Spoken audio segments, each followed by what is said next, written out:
Olá pessoal, sejam bem-vindos ao nosso aquecimento SOS Salva Vidas. Eu e a professora Lidiane vamos abordar com vocês quais os passos para salvar vidas. Nós pensamos numa forma prática, rápida e objetiva para que profissionais de diferentes áreas possam atuar, seja em casa, seja no ambiente extra-hospitalar, como no cinema, no shopping, ou até mesmo dentro de um consultório odontológico, de nutricionista ou qualquer outra profissão. Ou até mesmo se você é um professor de escola infantil, fundamental, professor de educação física, que também lida diariamente com possíveis situações que podem vir ser situações emergenciais. Mas quais seriam esses 4 passos que nós vamos abordar na nossa imersão SOS Salva Vidas? O primeiro passo é saber reconhecer uma parada cardiorrespiratória. Apesar de parecer simples, a gente sabe que uma parada cardiorrespiratória é o momento onde o coração deixa de bater, ou seja, vai faltar oxigenação, a circulação vai parar. Você tem a maneira certa de saber diagnosticar uma parada cardiorrespiratória, até porque isso tem que ser feito de forma imediata e rápida. Não tem tempo para você ficar pensando se é ou não uma parada cardiorrespiratória.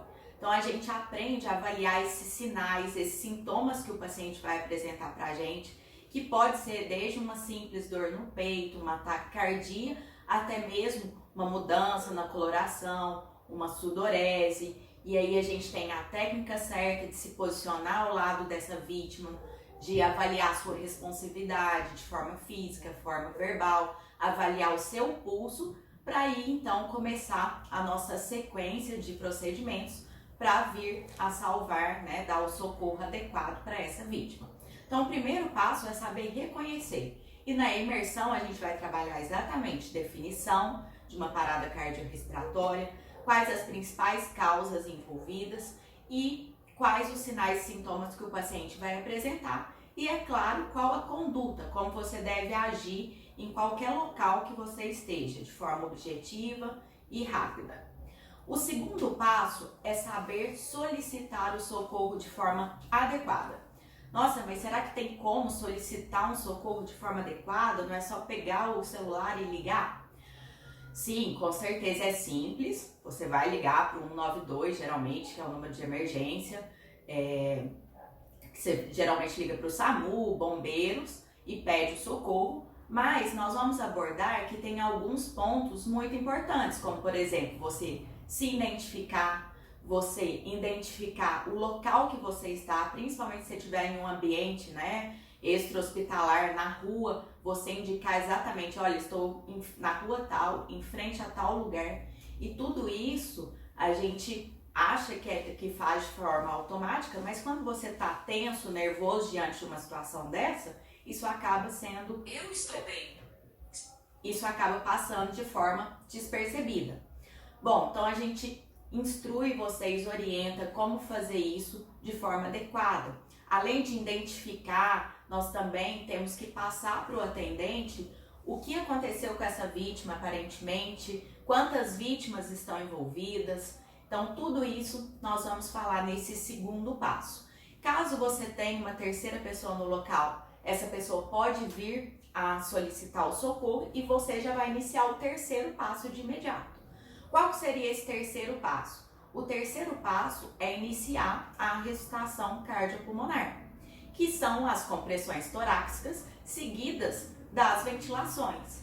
Então a gente vê essa técnica das compressões torácicas desde o posicionamento do socorrista ao lado da vítima, o posicionamento das mãos, as técnicas que a gente tem de alternativa, para quando não consegue estabelecer ali a compressão de forma tradicional, quantas compressões devem ser feitas por minuto, ou seja, qual que é a frequência ideal, qual a profundidade ideal do tórax, tanto para uma vítima adulto, para uma vítima que seja criança, para um bebê. Então a gente aborda as diferentes idades da população. Depois, quantas compressões torácicas devem ser feitas até serem feitas novas ventilações? Qual que é essa proporção? Compressão, ventilação Vocês vão ver que tem exatamente a proporção considerada ideal, adequada para a gente conseguir realizar ali uma ressuscitação cardiopulmonar de qualidade que a gente fala. Bom, e vocês vão ver que essa é a parte principal, porque se você souber fazer isso de forma adequada, mesmo que você não tenha um desfibrilador externo automático, que eu vou falar para vocês no quarto passo, você consegue manter essa vítima até o socorro local chegar. Caso você tenha disponível, e hoje em dia a gente tem o desfibrilador externo automático disponível em shoppings, em cinemas, em hipermercados, porque a gente já tem projetos de lei e até mesmo lei em vigor que coloca como obrigatoriedade ter esse dispositivo, que a gente chama de DEA, né, disponível em locais onde a gente tem uma grande circulação de pessoas. Então, às vezes vocês não sabem disso, mas fiquem atentos em locais como shopping que vocês vão encontrar. Então, o DEA a gente ensina vocês como utilizar.